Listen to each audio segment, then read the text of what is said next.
नहीं लिखा, कंपोजिंग बहुत पुरानी है। कंपोजिंग है कौन सी? मेजर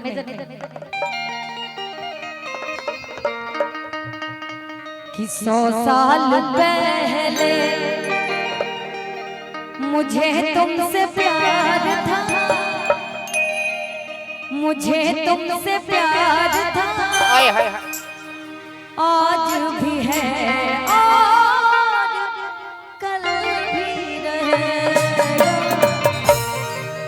इस पे बहुत लोगों ने गाया, लेकिन हम क्या गाए? मैंने कंपोज कुछ और किया था धुन, लेकिन फिर मन लगा इसी में कि दिल के दर्दिया ना अरे हरदिया से जाई रे, हरदिया से जाई रे, कौन जे मोहब्बत और बड़ा पछताई रे, दिल के दर्दिया। अच्छा, एक गाना बड़ी ट्रेंड कर रहा है मनीष सम्राट भाई का, बहुत ट्रेंड है, लेकिन स्केल थोड़ा सा कम होगा तभी अभी इसको गा देते हैं, इसके बाद आई कि दिल के दर्दिया ना हरदिया से जाई रे, हरदिया से जाई रे, कौन जे मोहब्बत बड़ा पछताई रे, दिल के दर्दिया ना हरदिया से जाई रे, हरदिया से जाई रे, कौन जे मोहब्बत बड़ा पछताई रे, दिल के दर्दिया।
अरे दिल के दर्दिया